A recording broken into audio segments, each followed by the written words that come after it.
1장의 제목은 당신은 개구리다 입니다. 예. 여기서 당신은 여러분을 뜻합니다. 네, 우리는 개구리다.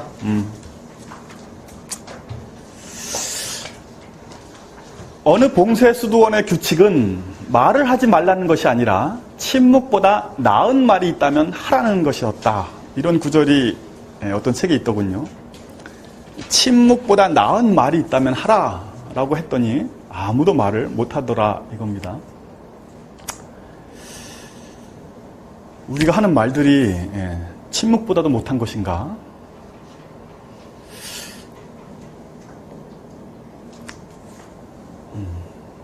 가만히 읽기 쓰기 공부를 하다 보면 그랬구나라는 것을 알게 됩니다.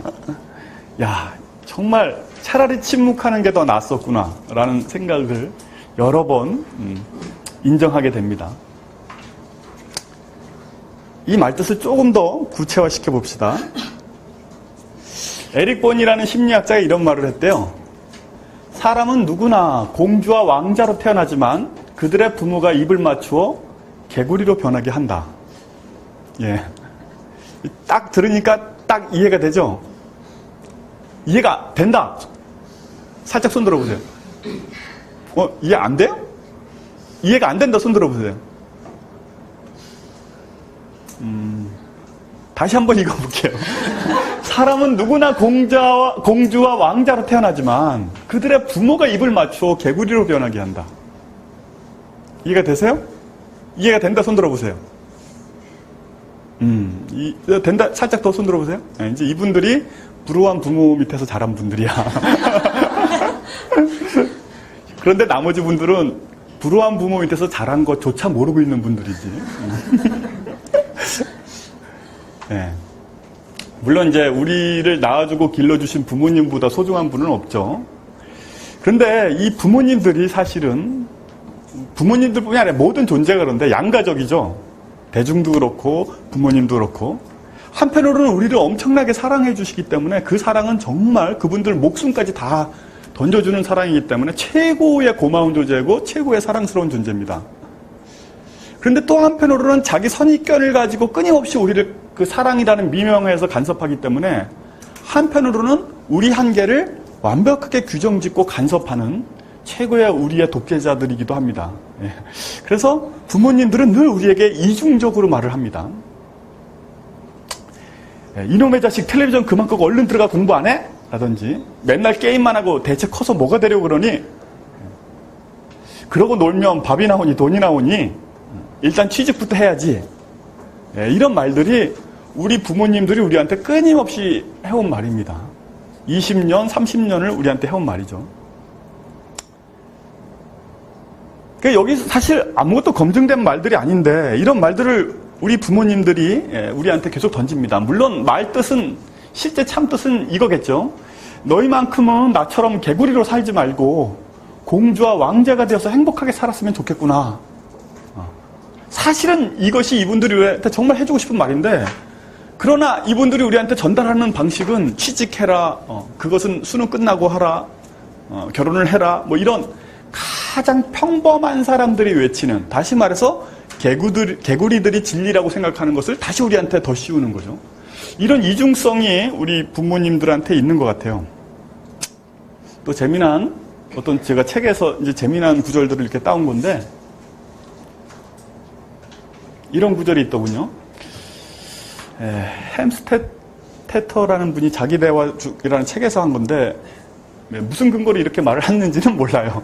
근데 이렇게 말을 했습니다. 당신이 18세까지 정상적인 보통 가정에서 자랐다면 다음과 같은 말들을 14만 8천 번 이상 들었을 것이다.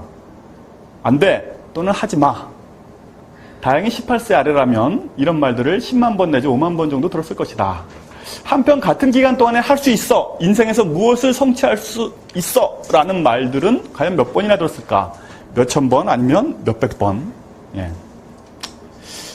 이 통계가 정확히 어떻게 나온 건지는 모르지만 그냥 우리가 공감을 할 수 있을 겁니다. 사실 우리가 만나는 분들은 일단 우리 부모님들이 아주 평범하신 분들이에요. 너무나 평범하신 분들이고 또 우리 선생님들도 그냥 평범하신 분들이에요. 친구, 선후배들도 평범한 사람들이에요. 우리가 어느 정도 우리의 삶을 이런 평범한 일상성에서 벗어나려면 한 10,000명 중에 1명? 더 높게 잡으면 이제 뭐 10만 명 중에 1명. 그런 모델, 롤 모델을 잡아야 되는데 우리 주변에 그런 롤 모델을 잡기가 쉽지 않죠. 그냥 우리 주변에는 어차피 평범하신 분들이에요. 그러니까 그분들은 평범한 사람들이 믿는 생각을 그대로 가지고 있는 분들이죠. 그래서 그분들의 이런 습관들, 말 습관들이 그대로 우리 몸속에 20년 동안 정말 귀에 못이 박히도록 우리 몸속에 이제 박혀 있는 거죠.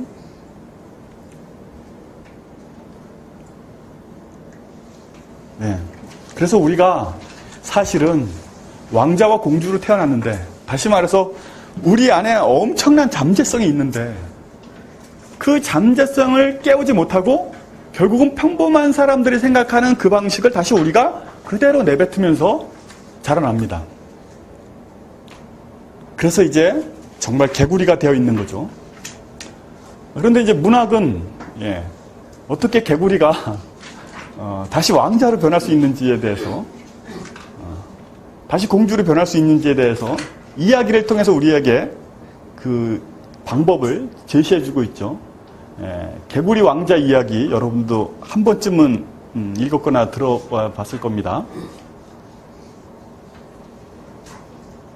여기 있는 개구리는 실은 이웃나라 왕자님입니다. 아가씨가 만약 3년 동안 이 개구리를 마음속 깊이 사랑하여 부부의 정으로 지내면 마법이 풀려 왕자는 원래 모습으로 돌아올 겁니다. 이제 내용이 그렇죠. 여러 가지 버전이 있는데 공주가 아주 중요한 구슬 혹은 보물을 연못에 빠뜨립니다. 그래서 이제 그 왕자가 그것을 물어다 주는 거죠. 그 전에 이제 공주가 이걸 누가만 구해만 주면 내가 모든 걸 들어주겠는데 라고 했으니까 그 개구리가 들어주고 저랑 3년만 살아주세요. 제 소원입니다. 그러니까 대부분 공주가 내가 너랑 왜 사니? 라든지 할 수 없이 살긴 사는데 정말 징그러우니까 이렇게 패대기를 칩니다. 그래서 공주가 딱 죽어요. 이 개구리가 죽어요. 죽으면서 왕자로 변합니다. 굉장히 사실은 비극적인 이야기예요. 근데 이제 여기에 비밀이 있는 거죠. 이 개구리가 보석을 딱 갖다가 줄 때 이미 개구리에게 엄청난 잠재성이 있다라는 것을 사실은 보여준 거고, 이제 이 개구리에게 사랑만 주면 훌륭한 왕자로 자랄 수가 있는 거죠. 근데 이제 공주는 그게 이제 지금 당장 이 개구리의 현실태가 너무 보잘것없으니까 사랑을 주지 않은 거고, 그 사랑을 주지 않으면 이제 왕자로 다시 탈바꿈할 수가 없는 거죠. 아무튼 이 개구리 왕자 이야기는 여러 가지 버전으로 내려옵니다. 그냥 제가 얼핏 떠오르는 버전들, 뭐 박씨 부인, 바보 온달과 공주, 미녀와 야수, 오페라의 유령, 뭐 얼마 전에 이제 벌써 이걸 쓰기가 한 1, 2년 됐으니까 시크릿 가든, 이 모든 것들이 사실은 개구리 왕자 이야기의 또 다른 버전들이죠. 아마 모든 로망의 기본 버전은 이 개구리 왕자 이야기를 가지고 있는 것 같아요.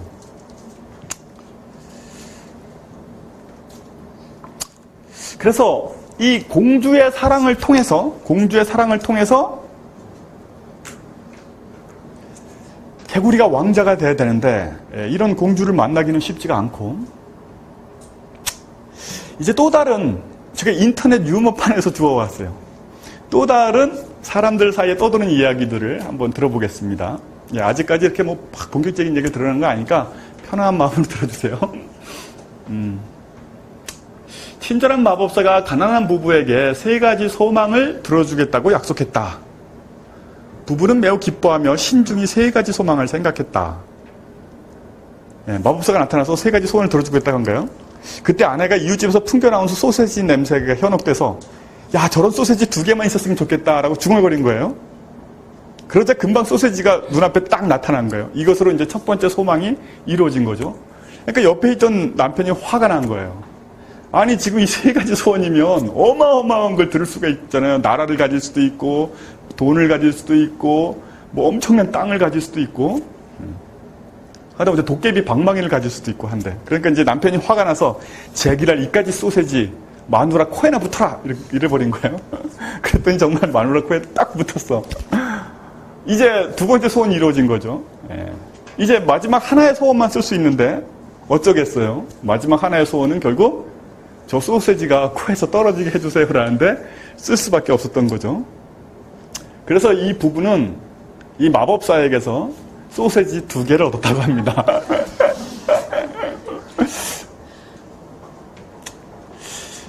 예. 우스갯소리로 이렇게 많이 떠도는 이야기인데 사실 여기 안에 굉장한 진리가 들어있는 것 같아요. 어떤 절호의 기회, 절호의 찬스가 왔는데 내 소원 3가지를 들어줄 수 있는 절호의 찬스가 왔는데 이 부부는 평범한 생각밖에 못하는 거예요. 그리고 평소에 자기가 하던 말만 중얼거리는 거예요. 그러니까 결국은 소세지 2개가 있었으면 좋겠다라는 말밖에 못했고 그걸로 인해서 옥신각신하다가 결국 얻은 건 소세지 2개가 전부인 거죠. 굉장히 우습지만 굉장한 비극이죠. 근데 다른 건 딱 읽어보면 알겠지만 다른 게 문제가 아니라 이 부부에게 보통 사람들이 보통 때 생각하는 이상의 꿈과 생각 그리고 그렇게 말할 수 있는 힘이 전혀 갖춰지지 않다는 거예요. 이 사람들은. 평소에 이 버전으로 생각해 왔기 때문에 기회가 왔는데도 이것밖에 못 얻는 거죠.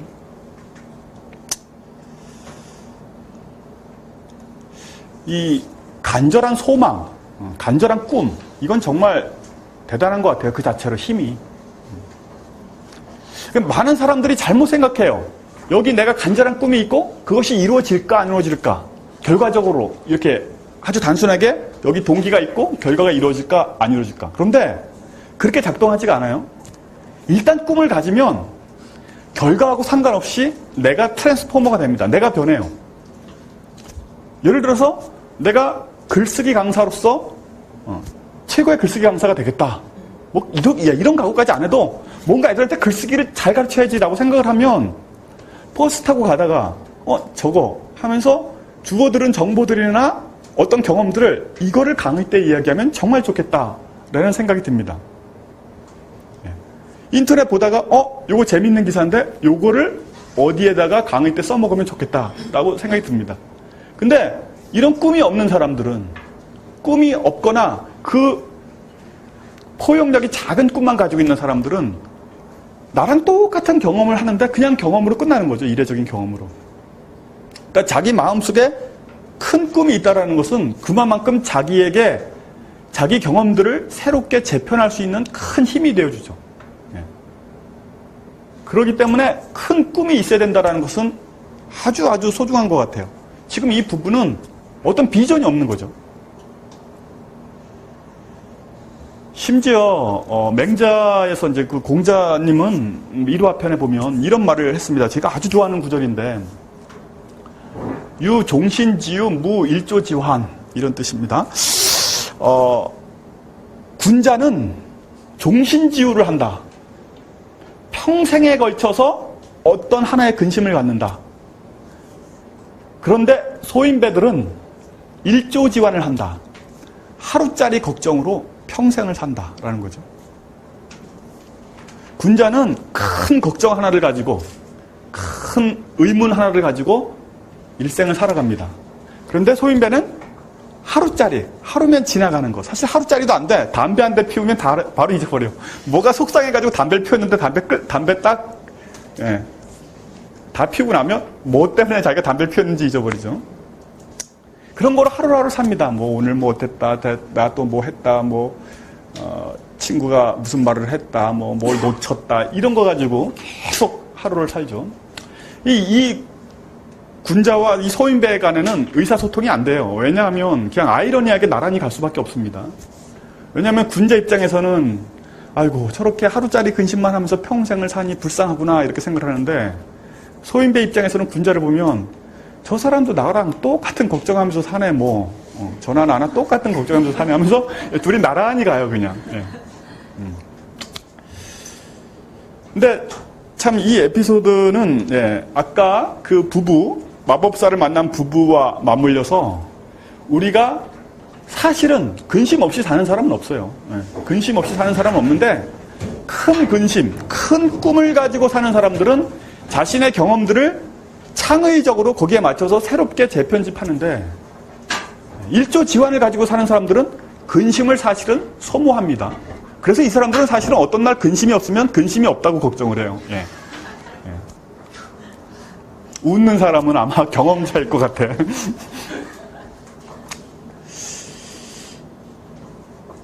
그래서 이게 거꾸로 생각해보면 이제 우리가 이 글쓰기에 접근하는 가장 중요한 어떤 전복적인 자세일 것 같은데요. 거꾸로 생각해보면 우리에게 부족한 건 대부분 글 쓰는 사람들이 자신에게 부족한 건 어떤 재능 그리고 어떤 행운 이런 것들이 늘 부족하다고 생각합니다. 근데 그게 아니라 우리한테 부족한 건 사실은 고통이죠. 고통. 우리는 비극이 부족해서 비극적인 삶을 살고 있어요.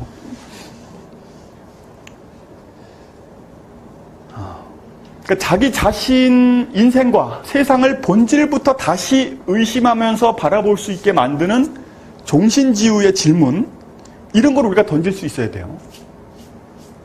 제가 이제 대학생 때 방학이면 절에가 있었는데 한 스님이 그런 말을 하더라고요. 3가지 경험을 하면 무조건 스님이 될 수 있다. 셋 중에 한 가지만 경험만 해도. 그 셋 중에 한 가지 경험이 뭐냐? 첫째는 사랑하는 사람과 헤어졌을 때, 둘째는 자기 사업이 완전히 망했을 때, 셋째는 큰 병에 들었을 때, 이때야 비로소 왜 사는가라는 질문을 던지면서 스님이 될 각오들을 할 수가 있다.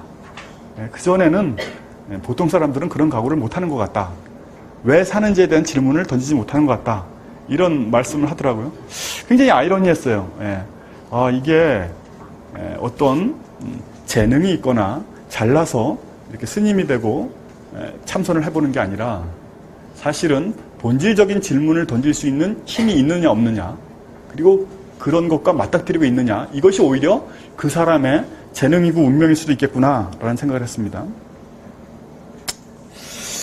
그래서 어쨌든 우리는 좀 더 본질적인 질문을 던져야 돼요. 이 거울을 보면서 이게 내가 좀 잘생겼구나 이렇게 생각하는 게 아니라 나는 대체 누구인가 이런 좀 질문을 던져보고 내일 아침은 무엇을 먹을까 걱정하는 게 아니라 무엇을 위해서 내가 내일까지 살아야 하나 이렇게 한번 더 본질적으로 좀 질문을 던져보고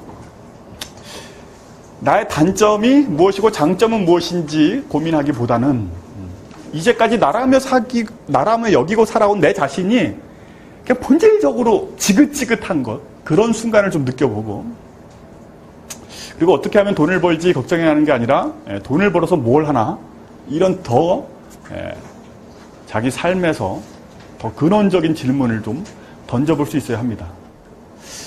어쨌든 저 에피소드는 우리에게 굉장히 중요한 것을 보여줍니다. 왜 개구리가 계속 개구리로 사는가? 꿈이 없고 그리고 사실은 본질과 맞닥뜨릴 수 있는 그런 비극을 껴안지 못하고 있고 이런 것들 때문이죠.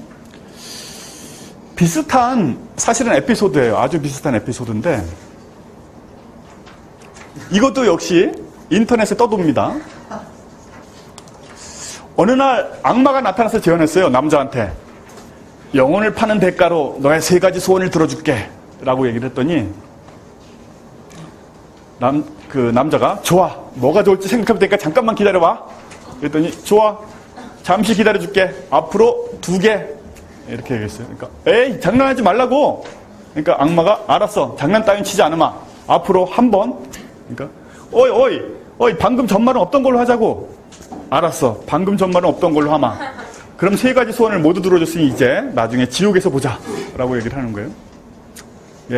아까 그 부부랑 아주 똑같죠.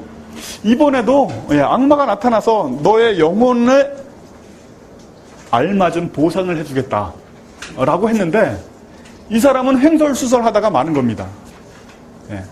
역시 이 사람도 깊이 있는 사유를 할 줄 몰라요. 뭐가 자기가 지금 던져야 될 가장 핵심적인 문제 얻어야 될 가장 본질적인 것이 무엇인지 모르죠. 그리고 평소에 중얼중얼거리던 식으로 중얼중얼거립니다. 바로 이 사람이 하는 이 말들이 개구리 언어예요. 좋아 뭐가 좋을지 생각해 잠깐 기다려봐. 에이 장난치지 말라고. 어이 방금 전 한 번 없던 걸로 해. 정말 우리 평소에 많이 들어본 그 전철이나 버스에서 많이 들어본 말 아닙니까? 예. 정말 이렇게 우리가 생각, 꿈, 그리고 새롭게 언어를 사용할 줄 모르는 한 마법사가 나타나고 악마가 나타나도 아무런 변화를 얻지 못해요. 고작 얻는 게 소세지 2개입니다. 이제 조금 여러분이 이해가 되시리라 생각이 듭니다. 우리는 엄청난 잠재성들을 각자 가지고 있는데 그런 점에서 공주와 왕자로 태어난 것인데 언제부턴가 보통 사람들이 사용하는 일상 언어 문법, 그 일상 언어 문법이 가지고 있는 통념적인 생각, 평범한 생각들이 우리 뇌 속에 잔뜩 쌓여 있어요. 그래서 마법사나 악마가 나타나서 일생일대의 자기 변화를 꾀할 수 있는 순간에조차 우리는 방법을 전혀 모릅니다. 방법을 전혀 몰라요. 사실 베냐민이 그랬던가요? 우리가 한순간 한순간 마주치는 것이 신과 대면하는 순간이라고. 저는 이제 그런 생각을 해봅니다. 저희 어머님이 지금 좀 아프신데 어머님을 이렇게 병원에 이렇게 모시고 이렇게 다니다 보니까 이 병원 문제에 대해서 내가 어머니를 극진하게 모시면서 대한민국의 병원 문제와 노인 문제에 대해서 한 1년 반만 파고들면 거기에 대한 책을 낼 수 있겠다. 이 책은 굉장히 시사성이 있겠다라는 거죠. 또 제가 이 글쓰기 강의도 하고 대학에서도 강의를 하고 그러는데 평범한 교수들이 하는 만큼의 강의가 아니라 정말 매일 매주 이 아이들을 걱정하고 이 아이들과 더 섞이고 더 철저하게 교육해서 5년, 10년 하면 5년, 10년 뒤에 나는 분명히 텔레비에 나간다. 어떻게 그렇게 열심히 아이들을 가르치셨어요? 라고. 그러니까 제가 겪는 지금 삶에서 제가 느끼는 그 어떻게 보면 귀찮은 일들일 수도 있는데 그런 것들이 어느 것이든 내가 파고 들어가면 그 자체가 내 운명을 완전히 바꿀 수 있는 기회들이고 순간들이거든요. 그런데 이런 것들은 전혀 보지 못하고 우리는 아까 부부와 혹은 그 청년처럼 평범한 통념 속에서 그것들을 바라보는 거죠. 그러니까 그냥 의사 욕이나 하게 되고 거기서 멈춰버리는 거죠. 요즘 젊은 애들 어때? 라고 푸념이나 하게 되고 거기서 멈춰버리는 거죠. 결국 우리 안에 있는 내재적인 자기 고민, 자기 생각, 자기 언어 문법 이것이 변하지 않는 한 외재적으로 아무리 좋은 기회, 심지어 마법사와 악마가 나타나서 거래를 해도 문제는 해결이 안 됩니다. 그래서 우리 자신이 개구리 같은 생각과 언어를 가지고 있는 한 하느님이 나타나도 안 된다. 하느님이 나타나도. 그냥 개인적으로 우리나라 많은 기독교인들에게 하느님이 지금 재림에 계시지만 안 되지 않습니까? 그러니까 저는 이 글쓰기를 공부하면서 사람들이 언어를 이렇게 사용하는 한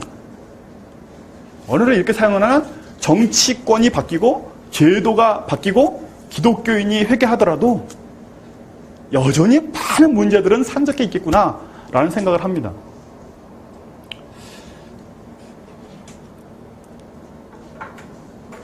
그래서 이제 개구리들은 굉장히 많은 검증되지 않은 문장들을 몸에 쌓아놓고 개구리로서 살죠. 자, 여기서 여러분이 저거는 개구리 문장이 아니다라는 것을 한번 체크해 보세요. 몇 개인가? 사는 게 다 거기서 거기야. 아니 개구리 문장이죠. 이건 딱 보면. 그래봤자 고생만 하는 거지 달라지는 거 하나도 없어. 가진 게 있어야 노력을 하든 말든 하지. 여기까지는 여러분도 구분이 갈 겁니다. 그런 거 맨날 생각해봤자 골치만 아파. 먹고 사는 게 제일 중요해. 대학은 가고 봐야지. 가난한 집에서 태어나 고생이 많았어. 먹고 사느라 정신이 없었어. 여기까지는 확실히 개구리 언어라고 여러분이 눈치로 알아챌 겁니다. 세상에 건강보다 소중한 것은 없다. 공부를 하지 않을 바에는 학교를 다니지 마라. 요런 거 이제 조금 헷갈리기 시작합니다. 천재는 타고난 것 같다. 학생이라면 우선 공부부터 해야지 않겠는가. 사나이라면 군대를 다녀와야지. 한 사람의 뛰어난 인재가 10만 명의 평범한 사람들을 먹여 살린다. 이건 굉장히 우리나라의 그 유명하신 분이 말씀을 하셔서 저거는 개구리 언어가 아니겠지 이렇게 생각하는 분도 있을지 모르겠습니다. 시간은 소중하다. 요 정도는 여러분도. 휴지는 휴지통에 버려야 한다. 시민의 각성 없이 혁명은 오지 않는다. 거짓말 하지 말고 정직하게 살자. 너희를 키우느라 엄마 아빠가 얼마나 고생을 많이 했는 줄 아니? 두 개가 더 있군요. 일단 취직부터 하고 생각해봐도 늦지 않다. 하고 싶은 거 다 하면서 살 수는 없는 거란다. 자, 저거는 개구리 언어 같지가 않다. 자, 일단 모두 다 개구리 언어다. 한번 손들어 보세요. 모두 다 개구리 언어다. 한 4분 손들었군요. 한 개, 6분, 7분 손들었네요. 한 개구리 언어 아닌 게 하나 있다. 하나 있다. 2개 있다. 3개 있다. 4개 있다. 깜빡 손드는 걸 놓쳤다. 좀 이렇게 유명하신 분들이 그렇게 말하는 거 들어보시지 않았어요? 하고 싶은 거 다 하고서 살아. 나중에 후회돼. 네. 유명한 뭐 연극인이나 무용가들이나 흔히 말하잖아요. 그렇기 때문에 이건 저는 제가 볼 땐 개구리 언어예요. 이렇게 말해버리면. 네.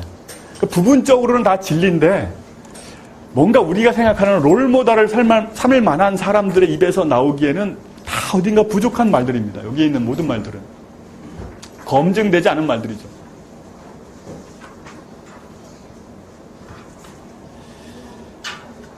그래서 우리 삶에서 아무리 마법적인 느낌, 매혹적인 순간이 다가와도 우리가 이런 문장들을 자꾸 사용하는 한 그 순간들은 아무 의미 없이 우리 주변을 그냥 지나가 버리죠. 제 곁을 그냥 지나가 버립니다.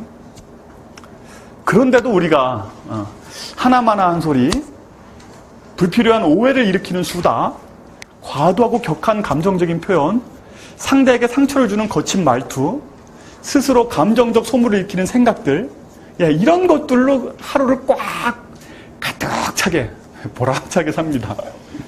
그리고서 집에 오면 뭔가 많은 일을 한 것 같아요. 그러나 사실 이거는 결국 그 마법사 앞에서 부부가 한 짓과 거의 같습니다. 이제 이쯤 오면 그래 개구리다 나 개구리 맞아 이렇게 이제 조금씩 공감을 하시리라 생각이 듭니다. 제가 아직 그런 생각이 안 드는 분이 있어도 안심하세요. 제가 5주 동안 5차례 동안 계속 여러분이 개구리라는 사실을 환기시켜 드리겠습니다.